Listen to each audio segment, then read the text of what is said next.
Right. Okay. All right, make sure that. Okay, we're ready. Whenever he gets out. Let's put up.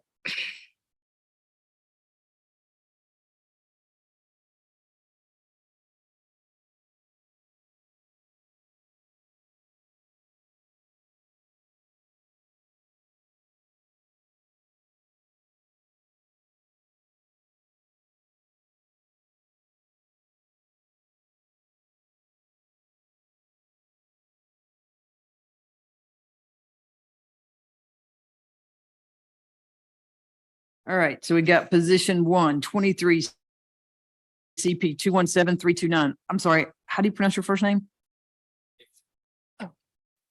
Xers. Okay, Xer, I think it's Exorus. Is that how, is it Exorus? Okay. Xerxes McFarland, 195 days without indictment. There's 1 count of aggravated assault. Officer, if you raise your right hand for me, you swear firm testimony you're about to give is the truth, whole truth, nothing but the truth. I swear. All right, if you state and spell your name for the court reporter, please. Oh, you may want to pull that microphone down to the court reporter. There you go. State and spell your name for the court reporter. Travis Reed, Travis, last name Reed, REID. All right, go ahead, Ms. Fields. Thank you, Judge. Officer Reed, you said you stated and spelled your name. Can you tell us where you were? Can you hear me? Where do you work? The City of College Park Police Department. And what do you do there? I'm a police officer in the patrol division. Okay, so you're a patrol officer. Yes, ma'am, I am. And are you post certified? Yes, ma'am, I am. Were you post certified on the day in question, this incident? Yes. And did you have a training with you? Yes. And is that your training? Was your former training present today? Yes, he is. Okay. And his name is? Officer Lewis. Okay. Sitting right there. And he helped you investigate this case? That's correct. Okay. And what location did this happen at? The location that happened at was 50. What is that? Is that address? You can give me the general vicinity of Atlanta Finest Barbershop. I can't remember. Is that Is Atlanta? Is Atlanta Finest Barbershop in Fulton County? Yes, ma'am. Okay. And I don't know how, I'm sorry, what's your name, attorney? Lacey Wood. Ms. Wood, do you mind if I provide the officer his report so they can give the address? No objection. Okay. Just read it, but don't read it out loud. Read it to yourself. Just refresh your recollection. I got you. Okay. Okay, what is the address? 5044 on National Highway. And that's in Fulton County? That is. Okay. And when you were at this address or around in the vicinity of this address, what took place? What led you to seeing Mr. Exodus? We were next door for a stolen vehicle, which was actually on the parkway at 2480 on National Parkway. And then we heard several gunshots coming from the area of 5044. Okay, so you were there for another situation, but then you witnessed or you heard gunshots? Correct. And did you investigate those gunshots? Yes, as soon as we heard those gunshots, I instructed my former trainee to get inside the vehicle, and then we went towards the direction of the gunshots. That's correct. Okay, and did you go to that location? We were headed toward that location, but then we saw a male subject running from that location, dressed in all black with a black handgun in his hand. And was that Mr. McFarland? Yes, ma'am. He was identified later on, but yes, ma'am, it was. And can you tell us what happened next? We got out the vehicle. We instructed him to get out on the ground. My trainee ended up detaining him, removing the weapon from him. And then I went ahead and proceeded to 5044 on foot. As I was approaching, a male subject came out and stated someone had just shot at him. And who was that person? Mr. King. And Mr. King, he works at the barbershop? He's the owner. Oh, he's the owner. Yes, ma'am. And so he was the one who was being shot at? Correct. By Mr. McFarland? Correct. And so he was the victim in this case? Yes, ma'am, he is. And what did Mr. King say? He stated that he stepped out and spoke to him about throwing some trash on the ground, and that Mr. McFarland just removed a handgun and just began to fire at him. So just kind of out of nowhere, he just took his weapon and started shooting. That's correct. And so what else? Were you able to? Well, did Mr. King provide any surveillance video footage of this incident? Well, he took me inside and I was able to view the footage on the monitor. And is the footage clear? It was very clear. And is it black and white or blue color? No, it was colored. And does it show Mr. McFarland pretty clearly on the video? Yes, ma'am, it does. And what does the video actually show first? It shows that Mr. McFarland was standing near the front door at the northwest corner of the building. He throws down like a potato chip bag. Mm-hmm. Mr. King then steps outside, says something to him. Mr. McFarland then immediately turns towards him, brings a firearm, and starts shooting at Mr. King. Do you know what kind of firearm it was? It was a 9mm black. Black. Okay. And did you speak to any other witnesses?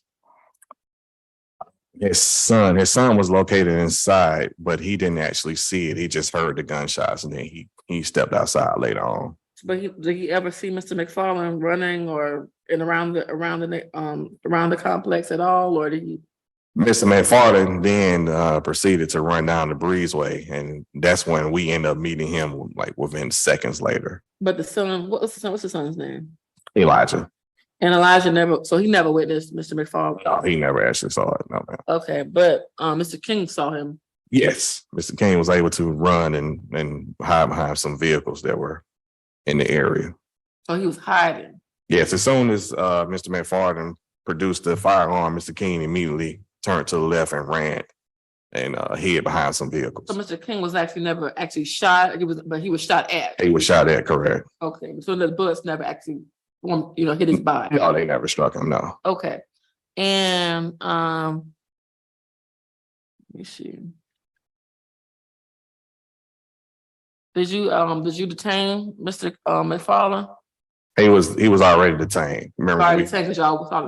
When we saw him coming from the location, he had the firearm. Yes, ma'am. Did you ever bring Mr. King back to identify Mr. McFarland? No, I did not. Okay. Once I saw the video and then I was able to positively ID him as a person we had detained. That's what I went off of. Because I saw the video footage. We saw the video so the video footage and as well as you actually witnessing Mr. McFarland running with the guns. That was your Correct. Okay, your ID. And were you able to are you able to identify Mr. McFarland in court today? Yes, ma'am. And where is he in relation to you and what is he wearing? You can stand up if you need to. I don't need to. He's standing Can you describe him as well? black male subject, high to mid fro with some twist, with a blue jumper on, Fulton County jumper. Okay. We at this time we'll let the record reflect that the witness, Mr. Officer Reed, has correctly identified the defendant, Mr. McFarland, in this case. All right, noted. Okay. Officer Reed, is there anything else pertinent to this case that you want to share with the court today? No, ma'am, not at the moment. Okay. Your witness. Cross. Thank you, Judge.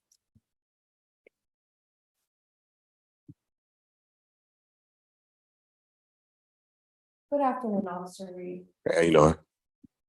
Well, this happened on March 30th of this year, correct? Correct. What time of day was the incident? Morning time, like headed into the noon area, maybe 11-ish, something. And you testified on direct, you heard gunshots. Do you recall how many gunshots? No, I do not. There's several.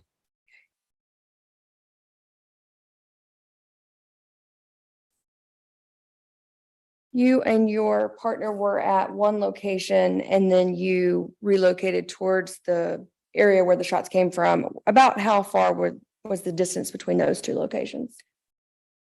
I would say probably about 40 yards.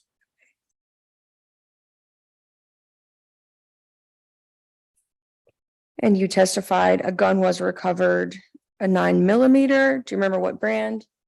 I do not. Was it placed into evidence? Yes, it was. Okay.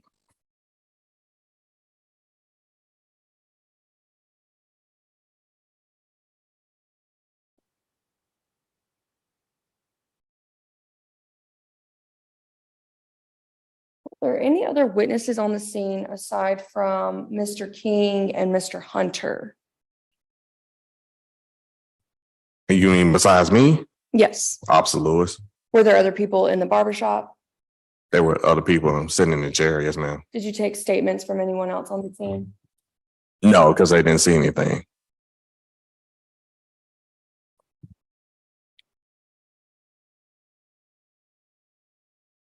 And you said that you were able to view the footage.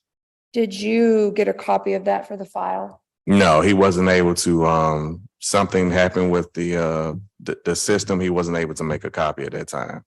Okay. And when you viewed the But hold on, video, I'm sorry, can I just interject? It will be on my body camera though. I was able to stand in front of the monitor. okay. Thank you. And when you watched the video, were you able to see what direction the shots were actually fired? Yes. You mean like which direction he was standing in when he fired at the victim? Yes. Correct. Yes. Okay, and was that direct, what direction was that? South. Okay.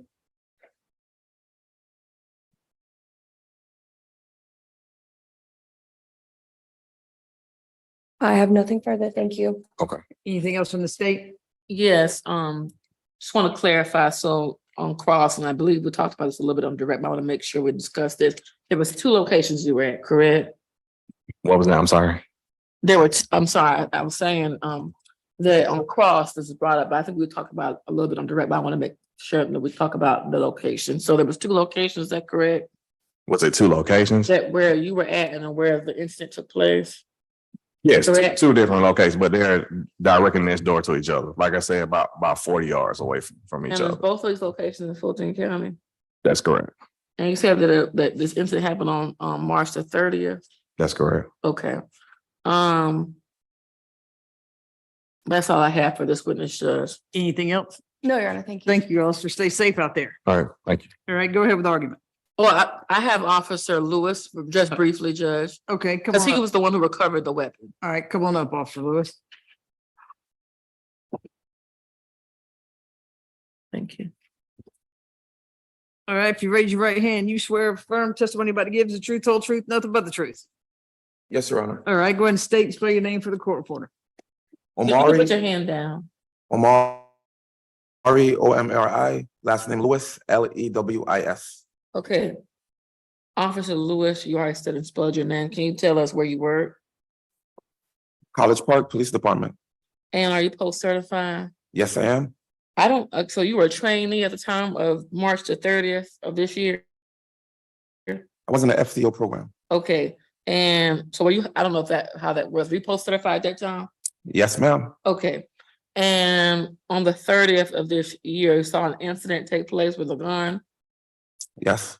and who did you see was involved with this shooting? Well, who was shooting? Can you say his name, tell us his name? I saw Mr. Zeris Yeah, McFarland with the firearm in his hand. and so you've already said, you've seen him, you pointed his direction. Can you tell us where he is in relation to you and what he's wearing and describe him? He's sitting, Jump if you need to. yeah, I can. He's sitting next to the lady with the, I guess, burgundy maroon type hair. And what is he wearing? He's wearing a black mask and blue jumpsuit. And can you describe what he looks like? Dark skinned male, sporadic dreadlocks. Okay, and so let the record reflect that this witness, Officer Lewis, is also a correctly identified defendant in this case, Judge. All right, noted. And so you witnessed Mr. McFarland running from the scene, is that correct? Yes. And what else, what did you do when you saw him running? We came out of the vehicle, gave him commands to get down. He complied. He followed the commands? He did. And what did he do then? He lay down flat on the floor, went over, moved the gun, put cuffs on. So you were the one who recovered the weapon? I was the one that was right there with the firearm. And is there anything else you did in relation to this case besides what Officer Reed mentioned that, specifically about what you did? Or you just recovered the weapon and that was it? Yeah, what I did was to stay with the individual while Officer Reed did the preliminary. He went up to make sure what transpired at that time. So you were just there to kind of detain the subject and remove the weapon and make sure it was secure? Yes, detain him and secure the firearm. Okay. And this happened in Fulton County? Yes, it did. Okay, that's all I have for this witness, Judge. I have no questions, Judge. All right, thank you, officer. Stay safe out there. All right, thanks.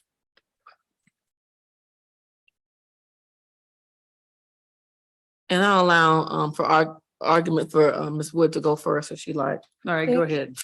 Judge, we would ask the court to find no probable cause for the charge of aggravated assault in this case. The officer testified that he did hear gunshots. However, he didn't witness firsthand a shooting.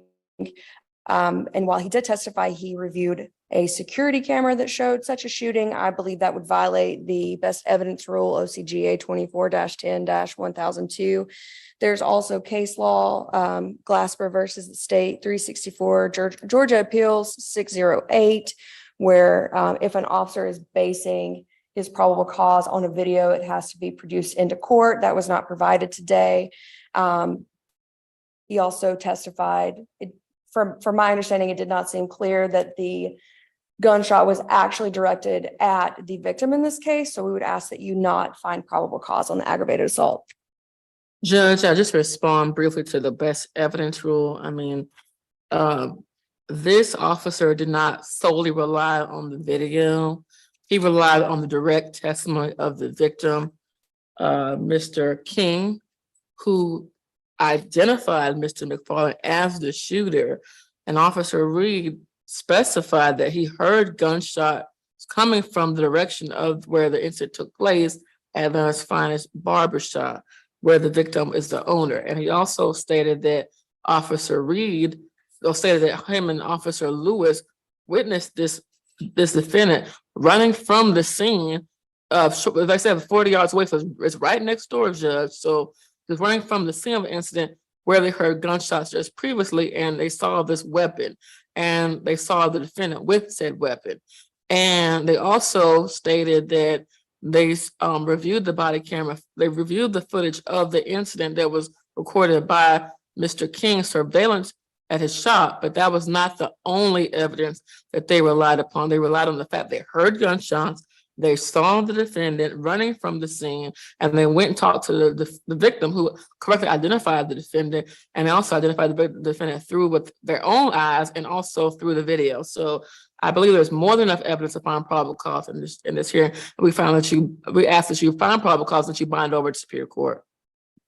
All right, anything else, Ms. Wood? No, Your Honor. All right, I found probable cause. Looks like there's a $7,000 good bond as of 9/27. Do you have any issues making that? Yes, Judge, and I would request a small bond reduction if the court would entertain my argument. Okay.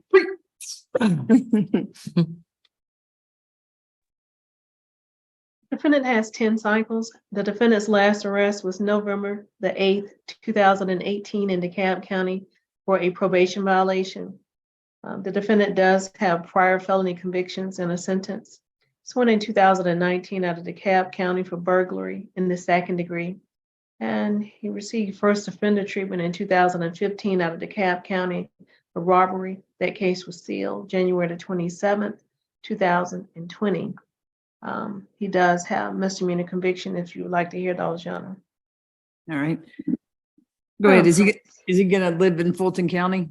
Judge, I believe the address is Riverdale. That's in Clayton County, I believe. It's a 2950 Sandy Circle in Riverdale. He tells me he does have family there. Okay, so it's Clayton County side of River. Okay, all Yes, right, Judge. go ahead. I'm just asking for a reduction to 5,000. I believe the bail project is asking for cases that are at that amount. Okay. And he has been in custody 195 days without Alright. indictment. What says the state? It's at Um, 7. It's at 7,000. Okay. Considering the fact that this defendant has been in custody for a very long time, and it appears that Ms. Wood is not asking for, extraordinary reduction, so we would not be opposed to a $5,000 bond, Judge. All right, no drugs unless prescribed, no alcohol, no weapons. It's on my 927 bond order. No further contact with Marland, Marland, King, and Elijah Hunter, Hunter. Stay away from 5044 Old National Highway. No drugs, no alcohol, no weapons. You can have an ankle monitor paid for by the county with a 24-hour curfew, court, lawyer, medical, employment, as long as you supply the name of your employer, proof of employment schedule, and the exact location you'll be working. Also, basic life necessities. And if I remember this right, is his mother ill? Yes, Judge. Okay, this is more his mother's ill mainly. All right, and stay out of Fulton County with the exception of court, lawyer, if you have to bring your mother to the doctor in Fulton County. $5,000 good bond. Best of luck to you, sir. Thank you, Judge. All right, and we've got Officer Statham on here for the other case that we have the officer here for Judge, Officer Statham, is on the Zoom, oh, is on the Zoom. he's on Zoom? Right there Oh, I guess he is on Zoom. I didn't know that he was on there. on Zoom. Okay. Wait, did you work last night? Hold on one second. Did you work last night? Yes, ma'am, I'm on the night shift. All right, what case are you here for? Everett, right? Yes, ma'am. All right, we have Terrell Everett. Can we go and bring him out for this officer? Stand by, Officer Statham. We'll get, since he worked last night. Come on up, officer.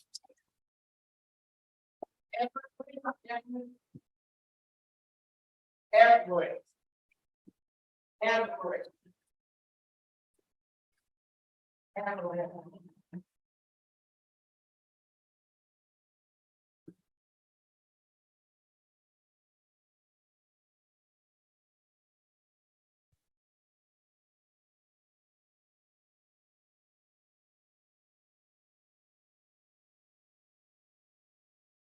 All right, this is position 3, Terrell Rasheen Everett, 23 CP 218569, 147 days without indictment, got aggravated battery and felony obstruction. Investigator, if you can raise your right hand, do you swear a firm testimony you're about to give is the truth, whole truth, nothing but the truth? I do. All right, go ahead, Ms. Fields. Investigator, or is it Sergeant? I'm sorry. Sergeant. Okay, Sergeant Jones, is that right? Yes, ma'am. And you're post certified? Yes, ma'am. And did you, where do you work? Tell us that. Where do you work? Atlanta Police Department. And how long have you been in law enforcement? 22 years. And how long have you been a sergeant? Since 2019. Okay, so about 4 years. Yes, ma'am. And so, so you said you're post certified, that you said that? Yes, ma'am. Okay, and were you working an extra job at this incident? Yes, ma'am. And where were you working? Grady Hospital. And can you tell us the location of Grady Hospital? It is Jesse Hill Junior Drive, Southeast, Is that in in Atlanta. that's in Fulton County? Yes, ma'am. Okay. Can you tell us the date of this incident and what happened? March the 17th, 2023, about 1:30 in the morning. So as stated, I worked my extra job down at Grady Hospital, been working there for about 7 years. Mm-hmm. But on the night in question, I was called back to what we call the Zone 2 area, or where they do emergency treatment. Mm-hmm. And when I got back there, the nurse was laying on the floor, and they immediately took the nurse to the trauma center for treatment. So when you got there, the incident had already taken place. It had just taken place. Yes, ma'am. And so I believe you said that you saw. So what did you see when you saw him falling, or what happened? Right. As I was coming, he was falling to the floor. And did you see the defendant there Yes. in his immediate vicinity? Yes, ma'am. And what is the nurse's name that was assaulted? His name was Nurse Powell, but his full name is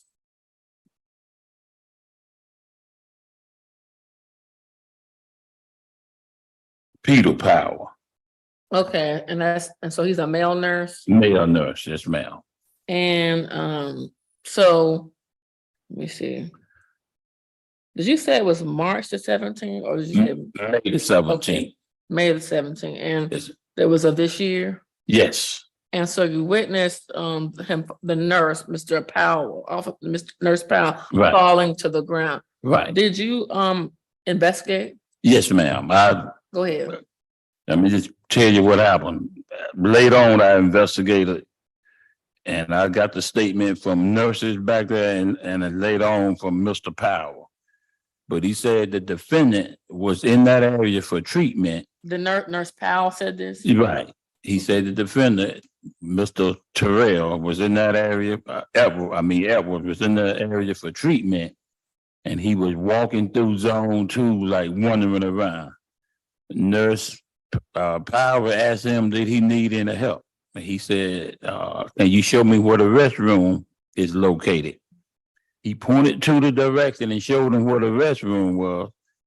He said, as he started walking to the restroom, he turned around and came back and went behind the nurse's station where another female nurse was working. She told the defendant he cannot be back here. You need to get from behind the counter. He began to argue with her. Nurse Powell came over and intervened and said, sir, the restroom, once again, he pointed to where the restroom was. Mm-hmm. He said, all of a sudden, the defendant stated, I'm not gay, and with a closed fist, hit him in the face. He said, I'm not gay. Right, he said, I'm not gay. Then he hit the nurse in the face, Mr. Powell. He said they used a closed fist. Closed fist. And this from the nurses and Nurse Powell statement said the force of the impact was so. I'm sorry, let me cut you off. What was the other nurse's name who witnessed this incident? They didn't give me no statement. Once I talked to Nurse Powell, I didn't get the information from them. But you spoke to them, but Yes, you ma'am. didn't write their name down. Right. How many witnesses witnessed this besides All of us, at least 10 of them. 10? Was it all nurses or were they just staff? Nurses, staff. Okay, so there was several people who witnessed this assault. Yes, ma'am. And so what happened after? So- Go ahead. So when he hit him, again, he said the force of impact was so hard, it cracked his bottom right teeth. It knocked the crown off of one of his rear teeth. It broke his glasses. And as the nurse was falling backwards, he fell backwards. He bumped his head on the desk, which left his head bleeding and a visible laceration. And as Nurse Powell hit the ground, he was knocked completely unconscious. Unconscious. He was unconscious. Did Nurse Powell have to go to a higher level of care? Did he have to go to trauma or anything like that? Yeah, they immediately took him back to the trauma area and started to work on him. Greater security, of course, arrived shortly and they detained Mr. Powell. So I asked Mr. Powell, I said, well, why did you hit that nurse like that? And his statement was, I don't know, and I'm not gay. And I immediately detained him, took him down to the graded detention to get treatment for whatever he was at graded for. And after he got his treatment, he was transported to the Fulton County Jail. So did you meet with any other witnesses? Like you said, you didn't take any statements, but did you talk to anybody else about what they may have seen that was not, done by, said by Nurse Powell? They pretty much said the same thing that Nurse Powell said. They backed up his story. Okay, so they said that they overheard Mr.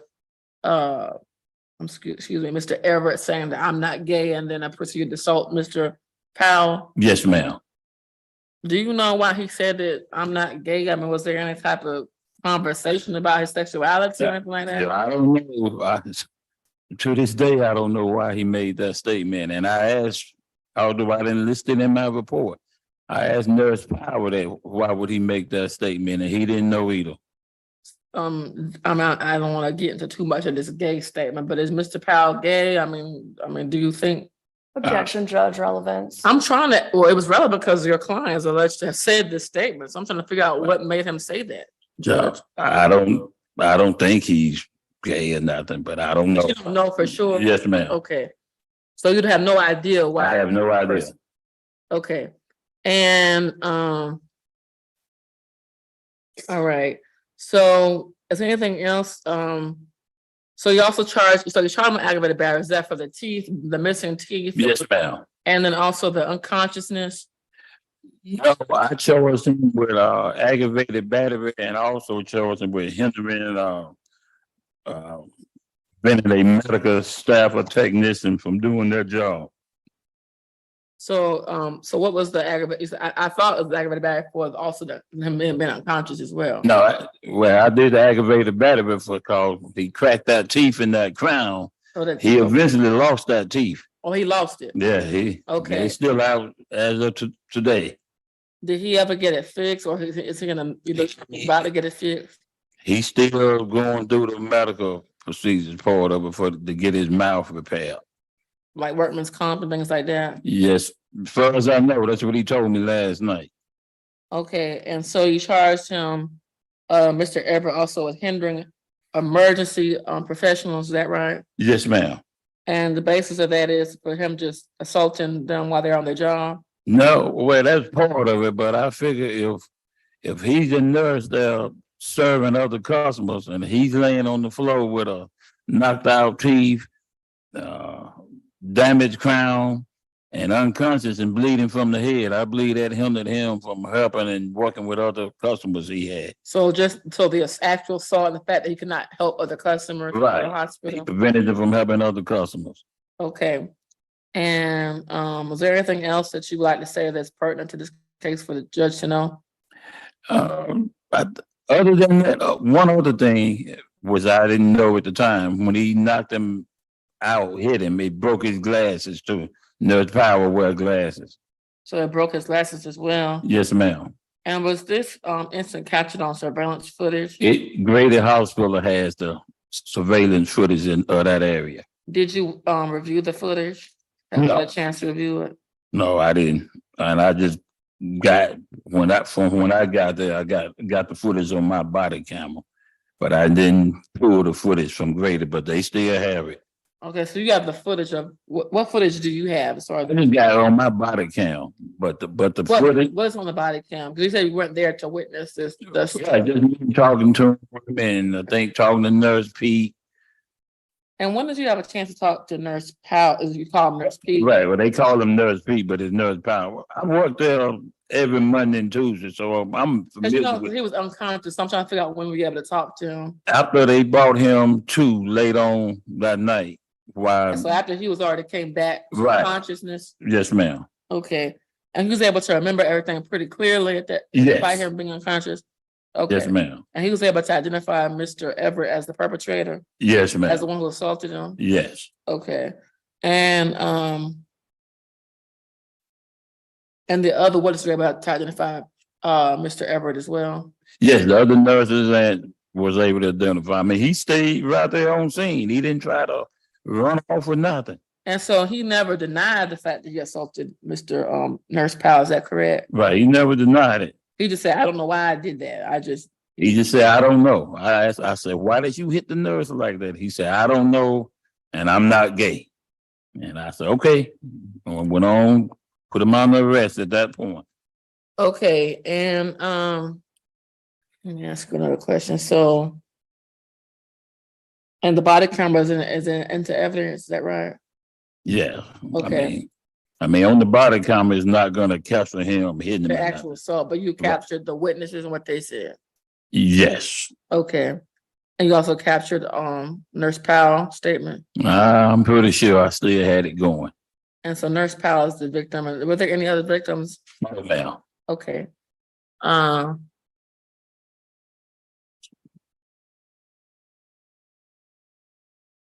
I think I asked you, but it's in Fulton County, correct? Yes. And you were able to talk to Mr. Everett before today? Have I talked to him before Yes, today? you talked to him before today when you spoke to him about whether or not he assaulted. Right. That's the only time I talked to him was that night or the And so are incident. you able to identify him today in court? Yeah, he's sitting over by his defense attorney with the blue jumpsuit, the little short afro, black male. Okay.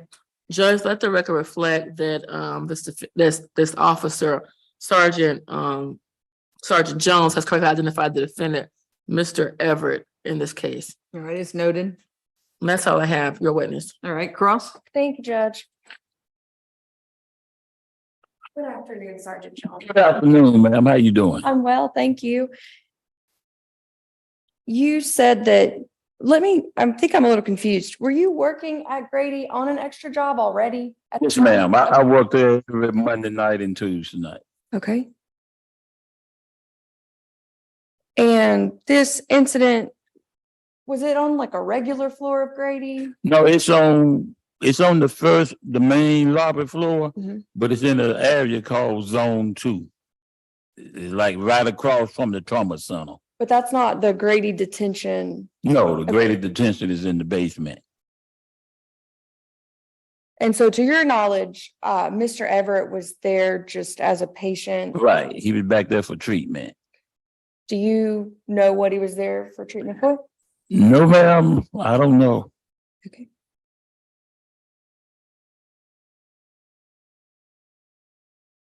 And you didn't witness the alleged assault? No, I didn't actually see him hit him. Okay. And you mentioned there were other people present there at the time, Yes, ma'am. but you didn't get like written statements? No, from I them? didn't get no written statements from him. I just got their verbal statements. Okay.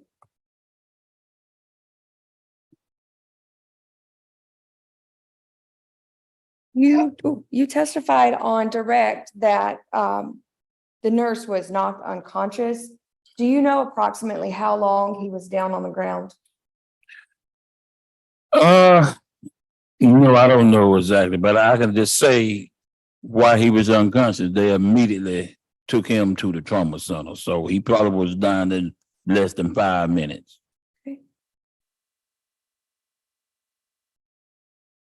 And you mentioned on direct, he was able to, after he came to, he was able to recount the events and identify who hit him and all that. Yes, ma'am. Okay.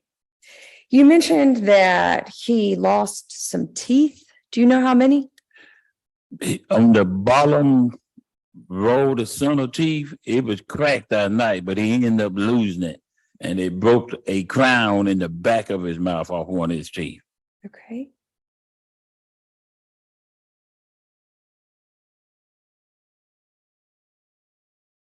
That's all I have. Thank you for your time. You're welcome. Anything else from the state? Nothing else from the state. All right, Judge. thanks, detective. Stay safe out there. Get some Yes, rest. ma'am. Thank you, Your Honor. All right, go ahead with the argument. I'll allow, Attorney Wood, is that correct, Attorney? Okay. Thank you. Judge, I would ask that you not find probable cause on the aggravated battery, instead find probable cause for the lesser included of simple battery.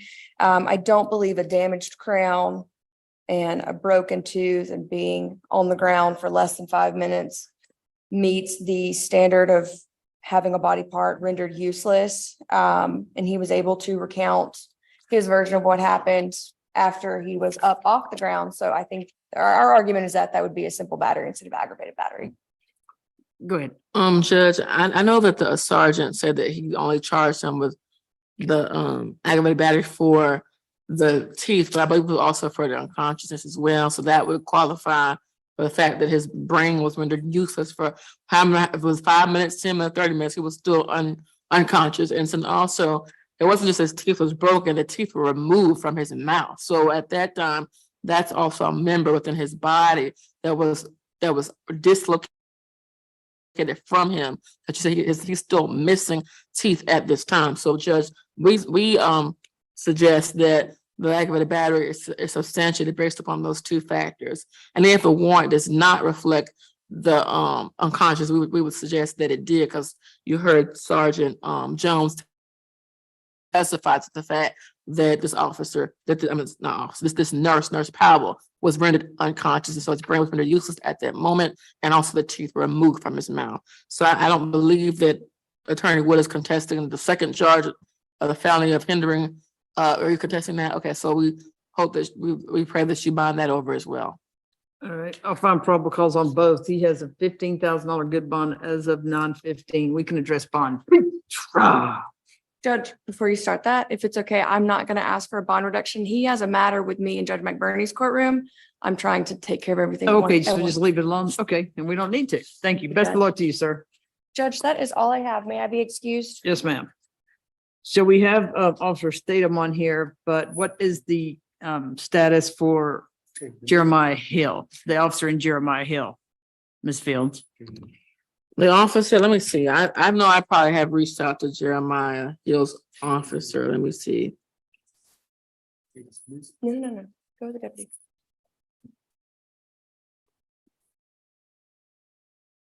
Then Mr. Rhodes. I reached out to Officer Ward, I think is who, his sergeant, Lieutenant Somers. And Lieutenant Somers has not responded back to me whether or not the officer Ward will be there or not. So I'm assuming he's not gonna be here. I did call the number to reach him and I was not successful in contacting him, but Officer Ward was subpoenaed, like every other officer is subpoenaed, a week ahead of time, Judge. So I'm just asking for a reset so that I can be able to figure out what's going on with this Do case. you want us to bring him out real quick, Ms. Alfarasi? Sure, yeah. Can you bring out Jeremiah Hill really quickly? Then, of course, we'll handle yours, Mr. Rhodes. I'm sorry, what? I said, tell Mr. Rhodes we'll handle his last case.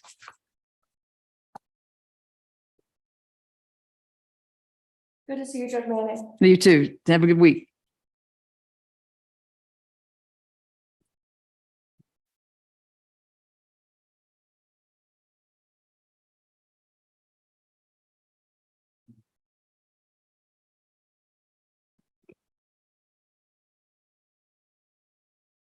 All right, so this is Jeremiah Hill, position 5, 23 CP 218586, 147 days without indictment, possession of firearm by a convicted felon, possession of marijuana less than an ounce, driving, fleeing, attempting to elude misdemeanor, expired, or no license on persons. Ms. Fields, I don't see an officer here. Yes, that's what I was just telling you. I reached out to Officer Ward's lieutenant and also reached out to a general number to contact Officer Ward, who was the officer for this case, and I was unsuccessful. I know that Lieutenant Somers did respond saying that he received my message, but he is not texting me back as far as I did ask him, was Officer Ward going to be coming?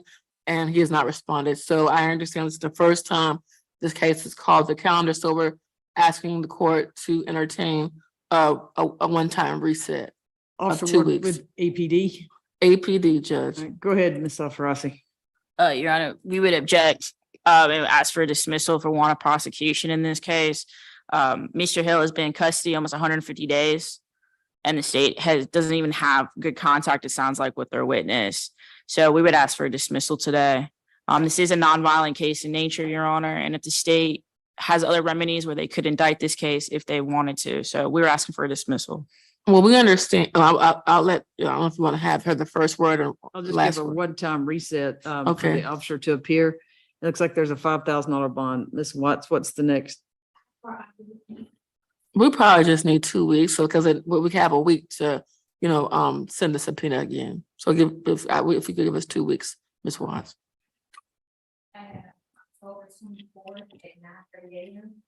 Okay, thank you. Ms. Alfarasi? I guess it's okay, Your Honor. I'm just covering for Ms. Oh, Jones. sure, like, it's okay with me, right? Yeah, it's fine with me.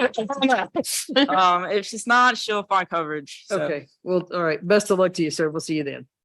All right. And it's a one-time only reset. All right, and then you can bring Mr. Fortson out, and Mr. Rose, the officer, is on Zoom. August 25th, probation hold. Unless, I don't think you guys worked anything out, right? I didn't have petition. Okay. Did we talk about Mr. Fortune? I don't think we worked. Okay. Yeah, it's a pretty serious case, Judge. It's like if it's on a police officer, things like that. So probably have to have a hearing. But I have put the vote for them tomorrow. Okay. I'll tell Ms. Jones, okay? And yeah, that completes my business. Yes, ma'am. Thank you. Have a Thank good you. I'll see you tonight. one. Yes, ma'am. All right, Michael Fortston.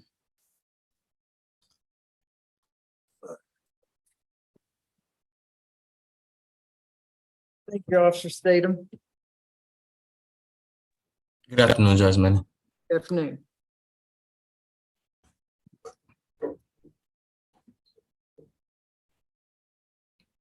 Okay, but if you want to go ahead and raise your right hand for me, do you swear affirm testimony you're about to give is the truth, whole truth, nothing but the truth? I do. All right, state and spell your name for the court reporter for me. Officer Tyreek, that's Tyrek, last name Statham, Statham.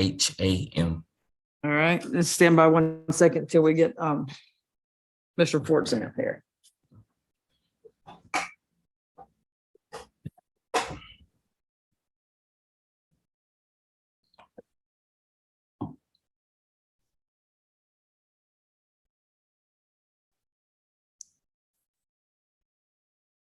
All right, this is position 2, Michael Fortson, Fortson, 23 CP 218271, 159 days without indictment, got willful obstruction felony, aggravated assault against a police officer felony, willful obstruction felony, and theft by shoplifting. Go ahead, Ms. Fields.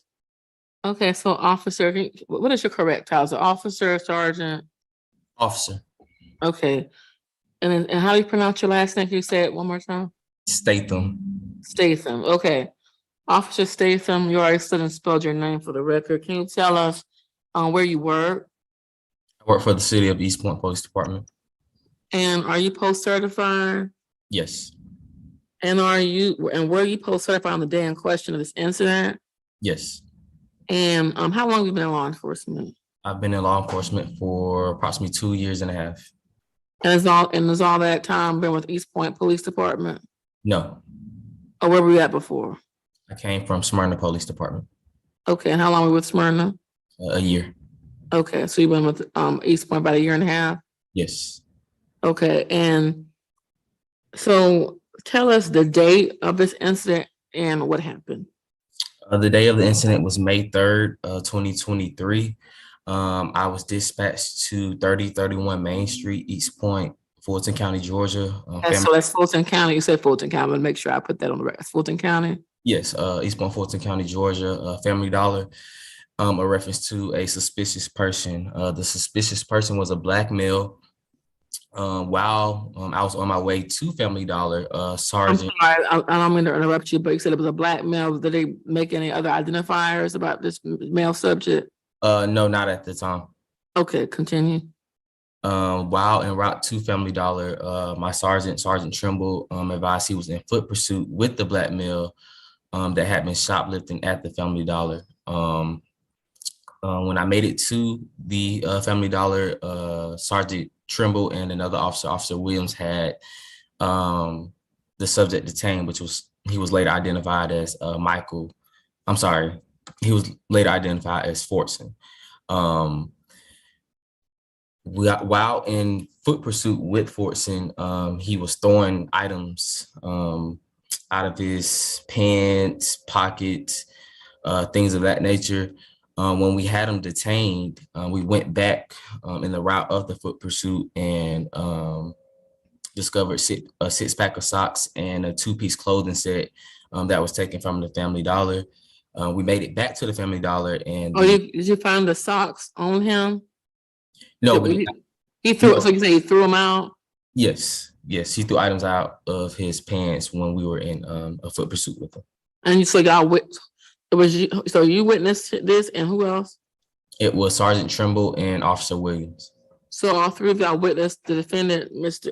Let me ask you a question. Who is this name is Fortson or is it Holland? I'm sorry. I want to make because I think is there confusion with the name? Is it Fortson and then Holland or? I'm sorry, Michael Anthony Holland. Oh, okay. Okay, I'm trying to make sure. Is it an AKA? Is it the same person? I mean, I want to make sure we identify the correct person. I haven't looked at the warrant. I don't know if it's any AKAs as of right now. But I believe the warrant does say Holland, but I'm hearing you say Holland and Fortson, but that's the same person. Is that correct? Same person, Michael Anthony Holland. Okay, I don't know where this Fortson. I guess we'll figure that out. But it's the same person. Correct. Holland and Fortson are the same. Okay. And so what else? What happened? Once we had them detained, we got them back to the Family Dollar. They were able, Family Dollar personnel, employees were able to identify Holland as the black male that shoplifted from the store.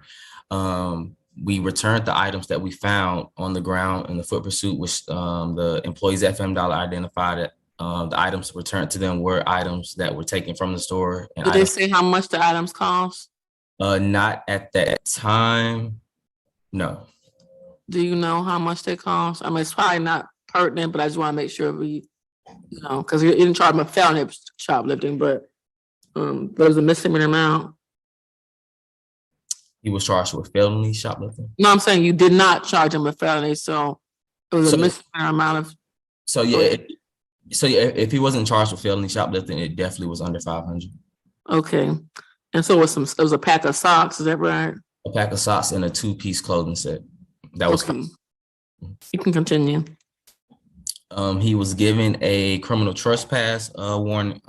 Yes, he was given a criminal trespass warning from the Family Dollar. While I gathered more information from the employees, since it was my zone, Officer Williams took custody of Holland and transported him to the city of East Point jail. After I gathered all of my information for my report, I was en route to the jail so I can give the jail staff Holland's information for his booking. While en route to the jail, East Point Dispatch advised there was a fight. Dispatched multiple officers to the jail in reference to a fight with an officer. Upon arrival to the jail, they had Holland on the ground trying to detain him. I assisted in detaining Holland and putting him in a restraint chair. Once we were able to get him in a restraint chair, it was not only patrol officers, but officers that was off duty and detention officers that had to come to the jail to help assist detaining Holland. After the scene was, after we got control of the scene and got Holland in a restraint chair, I observed on not body cam footage, but on we have surveillance footage in the jail and statements. Once Officer Williams made it to the jail, she gave custody over to jail staff. Detention Officer Langley and Detention Officer McDaniel. While trying to get Holland booked in, he began to get irate. Told Officer McDaniel something along the lines, "Stop fucking touching me or get your hands off of me." So which officer did he direct that any officer in particular, or just the officers just generally? He was just saying he directed it to Detention Officer McDaniel. Okay.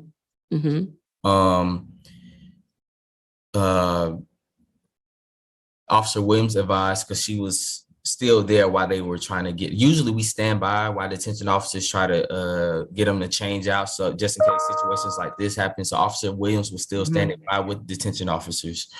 After Holland told Detention Officer McDaniel, "Get the fuck off of me," he began to swing at Officer McDaniel and Detention Officer Langley. There were the 2 counts of obstruction, of felony obstruction come into play. Correct. So it was one for McDaniel and one for what's the other officer name? It was one for Detention Officer McDaniel, one for Detention Officer Langley, and one for Patrol Officer Williams. Did he strike Patrol Officer Williams, or did he just, like you said, with the other 2 officers, just try to hit them? So he swung at Officer McDaniel and Langley. He struck both Detention Officer Langley and Detention Officer McDaniel. They could not get control of him, so Officer Williams stepped in. When Officer Williams stepped in, him and Officer Williams fell to the ground. When him and Officer Williams, him meaning Holland, when Holland and Officer Williams fell to the ground, Holland was able to get Officer Williams in a chokehold, to where he held her in a chokehold, cutting off her circulation, and continuously punched her in the face. Did she regain circulation at any point, or what happened to her? She regained circulation once we were able to get him off of her. Okay. The lieutenant in the jail, Lieutenant Jackson came inside and attempted to get. At this time, he still has Officer Langley in a chokehold, punching her. Lieutenant Jackson was unable to get Holland off, so that's when all patrol officers, off-duty officers came in and was able to get him off of her. Did he use his arms? Like, how did he choke her? Did he use his hands, or what body parts did he use? So he was on his back. Officer Williams was on her back on top of Holland. He had his arm around her neck, squeezing and punching her with his other hand. Okay. Did she lose consciousness at any point? Not of my knowledge, she didn't lose consciousness. She just advised that her air circulation was cut off and she was basically fighting to get off of him, for him to get off of her. Was there any markings on her body that indicate that she was being strangled? Did you see any markings? I know there were markings on her face, which crime scene ID was called out to take pictures of all officers that was bruised during this incident. Mhm. I do believe she had markings on her face, and I don't believe she had markings around her neck. Is that like piquia? I'm trying to make sure that the piquia, or you know what I mean when I say piquia, like did she look like, did she have evidence of her looking like she was suffocated? Is that what I'm asking? The only thing that I noticed was she had tears coming from her eyes. She was trying to gain her breath back. She couldn't speak. She could barely speak. She could only cry. Okay. Mm-hmm. She had reddish markings on her face, on the side of her face. Mm-hmm. So we just put her in another room and let her give her water and let her gain her breath. Okay, so that was the aggravated assault. Is the underlying aggravated assault charge the strangulation? Is that where it is underlying? Yes, due to her stating that she lost circulation for. Oh, yeah, she lost breath and things like that. Okay.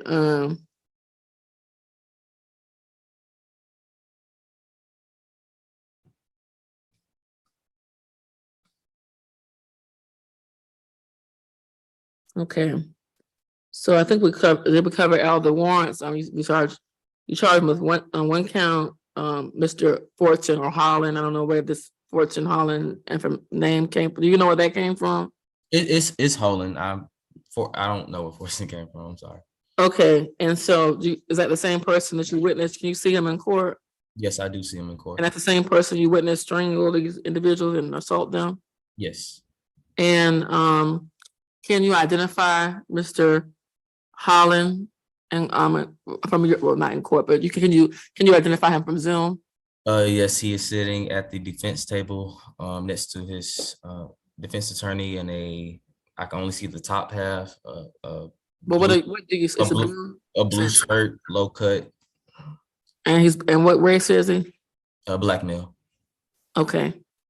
Judge, let the record reflect that Officer Statham has correctly identified the defendant in this case, Mr. Fortune or Holland. All right, noted. Okay, so you charged him one kind of aggravated assault against a police officer. Talked about that. We talked about you said there was 3 counts of willful obstruction, but felony, is that right? Yes. And can you name those officers again and what happened with each officer? Detention officer McDaniel, detention officer Langley, and patrol officer Williams. And so Langley and I'm trying to make sure I'm covered. So was it McDaniel and Langley or McDaniel and Williams he was trying to hit but did not actually touch? He touched all 3 officers. He touched all 3. Yes. And so how did he touch them? He just punched them? So he hit Officer McDaniel with a closed fist in his neck. On his neck, okay. Yes, on his neck. He hit Officer Langley in her face. On the left side of her face. I believe she had bruises, which ID took pictures of her bruises, and the other obstruction felony was for Officer Williams, which she also has the aggravated assault. So you charged him with a willful obstruction and aggravated assault for the same act, or is it different acts? It was for the willful obstruction was for him pulling away from Officer Williams when she tried to gain control. The aggravated assault was for the strangulation. So for the pulling away, you charged him with, that's like just risking arrest. So the willful obstruction was him pulling away and punching her in the face. Oh, and punching her. Okay. Yes. All right. So the strangulation piece was for the aggravated assault officer. Is that right? Correct.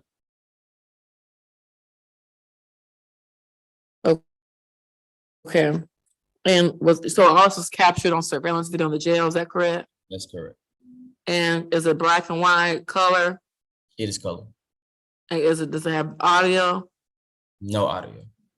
Did you review the footage? Yes. And was the footage clear?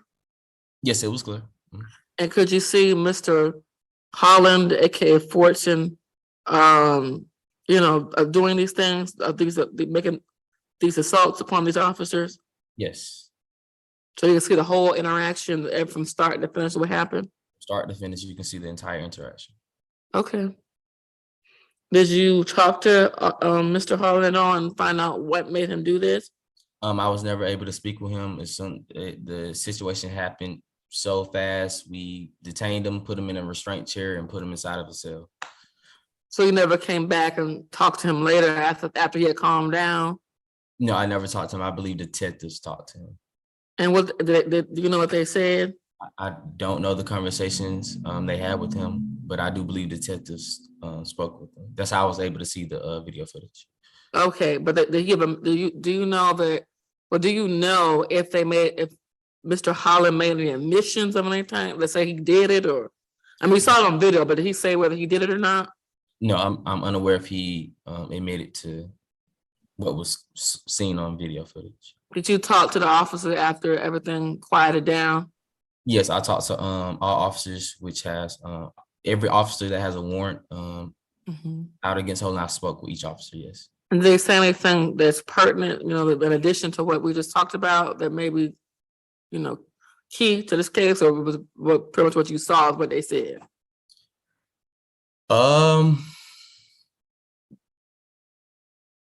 No, it was nothing that they told me that I did not observe on the video footage, and what they told me and everybody else saw, that they were just trying to get him booked in. He became irate and he began resisting and punching at detention officers.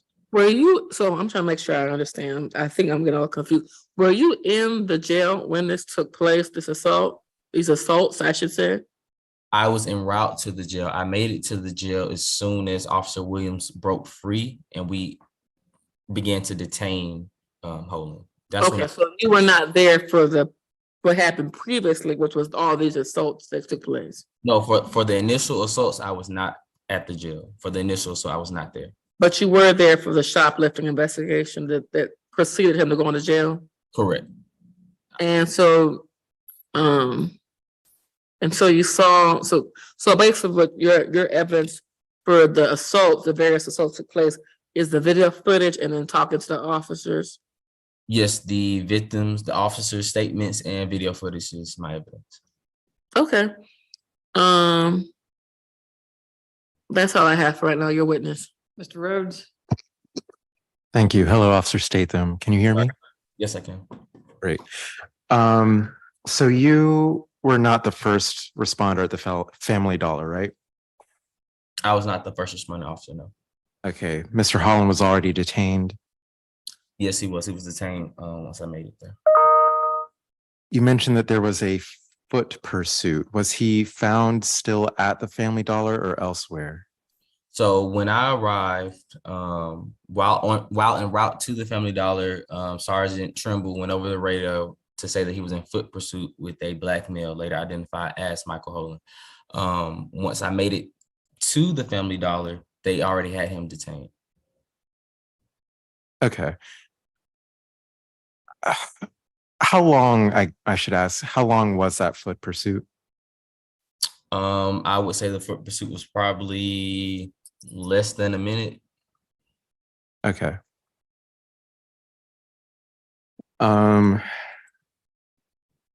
Did you or any other officers speak with any of the employees at that Family Dollar? Yes. All right. And they had identified this person, Mr. Holland, as shoplifting? Yes, they did. Do you know the names of any of these employees that you or any other officer spoke with? I do not. I believe I gathered their information, but I don't remember the names off the top of my head. No. Okay. but you believe it's at least maybe written in your report? Yes, it should be. All right, I'll leave it there. He was transported from the Family Dollar to the East Point jail at that point, correct? Correct. Do you know who drove him, whose car he was in? Officer Williams. Okay.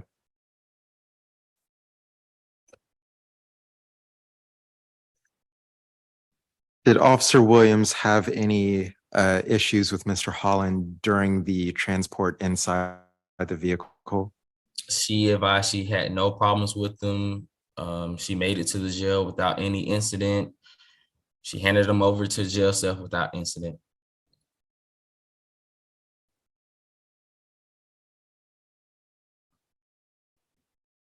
All right.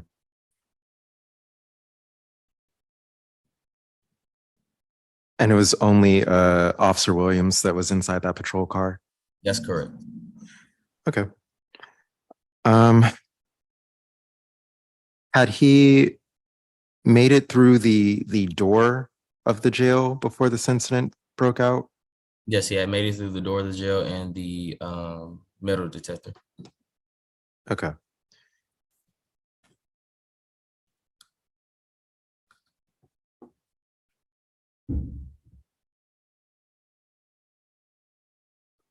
All right. And how you had arrived, you yourself had arrived after this, fight took place. Is that right? That's correct. About how long after the fight did you actually arrive? As soon as the call came out, because I was still at the Family Dollar gathering information from the employees. As soon as the call came out, I left the Family Dollar and headed to the department, which is less than 3 minutes away from the Family Dollar.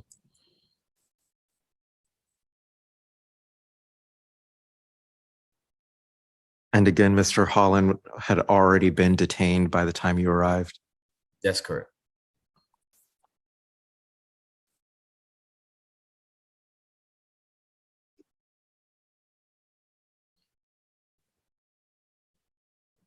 All right. The camera footage at the jail, has that been submitted into evidence? Not of my knowledge. Were you yourself able to see it? Yes.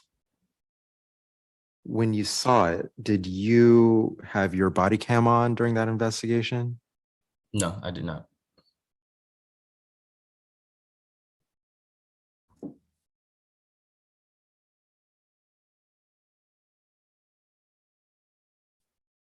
Okay. Were there any medical reports or medical examinations that were done on any of these officers, Officer McDaniel, Langley, or Williams? Not of my knowledge. I don't know if they follow up with treatment or not. I don't know if they did home remedies. I'm unaware. Okay. But I believe you mentioned on direct that there were photos taken of injuries, That's correct. and those photos were submitted into evidence. Yes.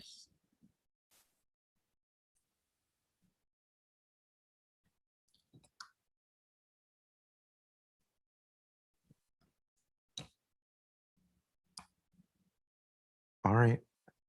Officer Statham, I think that's all I have for now. Thank you. Anything else from the state? Yes, just briefly, Judge. So on cross, Officer Statham, you talked a little bit more about the ID of the defendant regards to the shoplifting. Can you go a little bit more into detail? I know earlier on direct, you mentioned that I guess the call came out and said there was a black male subject. What other, you said at the time that was the only thing you knew, what other identifiers did you find out about?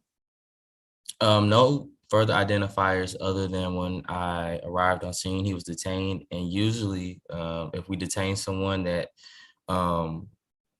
He was detained by who? he was detained by Sergeant Trimble and Officer Williams. And where was he detained at? He was detained Was it- less than a block away from the Family Dollar. And that's in Fulton County as well. That's in Fulton County as well. Yes. And so like really, about how many feet is that? You said less than a block away, so about Probably one street over, Like this One is, street over. yeah, literally one street over. So were they chasing him after they saw him at the Family Dollar, or how? You said there was a foot pursuit. So once they arrive to it's my zone. So I'm the officer that initially gets dispatched if it's my zone. So I got dispatched to the call. If other officers want to come or assist, they can come. If they're closer, then they arrive on scene first. Okay. So Sergeant Trimble and Officer Williams, they arrived on scene first. They saw the black male that was identified by the Family Dollar employees. The black male at the time, I'm saying black male because we didn't know his identification at the time. The black male took off running. They ran after him, was able to catch him and detain So him. where did he take off running at? Was it when they showed up to the Family Dollar and he saw them and then he just started running because they saw them? So yes, the officer showed up to the Family Dollars. They pointed out the black male. Oh, they pointed him out. So he was still in the area? He was still in the area. Family Dollar employees came out. Okay. They pointed him out. As soon as they pointed him out, he took off running. Okay, so he took off running after they pointed him out. So he saw the Family Dollar employees pointing him out when the police arrived. Correct. And how how far was he at the point of them pointing him out? Was he still in the store? So he was no longer in the store. I don't even believe he was even in the parking lot. I believe he was on the street. They could still see him from at the street. Correct. Okay. Correct. And so they saw him. So he wasn't necessarily in the direct vicinity, but he was nearby enough for them to witness him still standing there and then point him out. And as soon as they pointed him out, he took off running after the police, after he saw the police. That's correct. Yes. And so did the officers bring him back to confirm identity with the store employees? That's correct. So yes, if we are able to detain a suspect, we bring them back to the incident location, have the employees or complainant, whoever called, identify before we even take anyone to jail or press charges. So we took them back. They were able to identify that's the black male that came inside the store, stuffed items inside of his pants. Once they were able to identify, then we proceed to do a criminal trespass warrant. Okay, is he trespassing all Family Dollars or just that one Family Dollar? Just that Family Dollar. Okay, and so at that point you took him to jail, or you were there to take him to jail? At Or that maybe not you, but other officers took him to jail. At that point, I stayed on scene to gather more information because again, I arrived after he was detained. So I stayed back to gather information from the employees.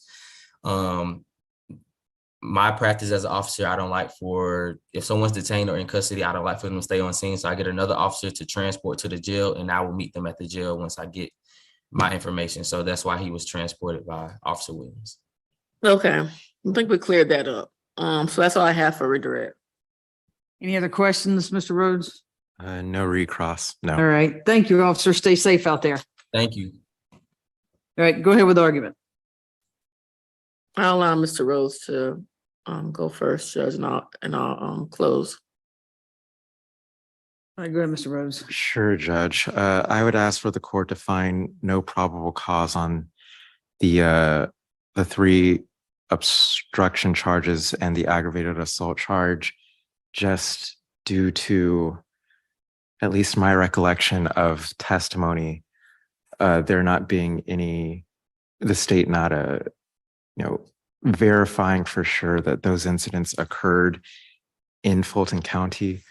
We do know that they happened, at a jail, but I don't believe, Judge, that I heard essentially the magic words that they had occurred in Fulton County.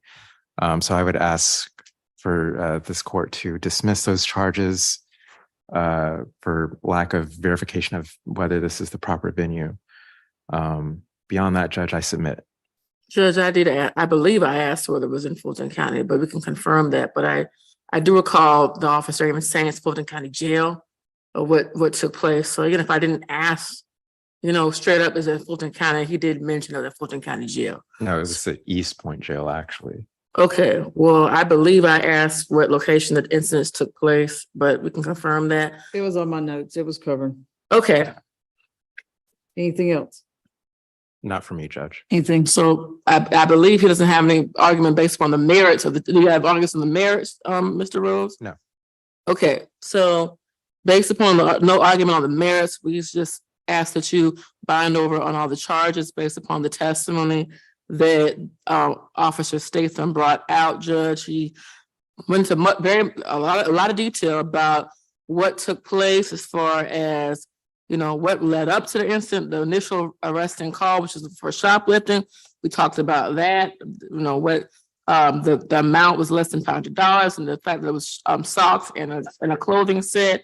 How about the victims in the case who were assaulted and the aggravated assault? So we suggest that you bond it over on all counts. All right, I'll find probable cause on all counts. Let's see, Mr. Rhodes, when did I address bond? You need me to address it again?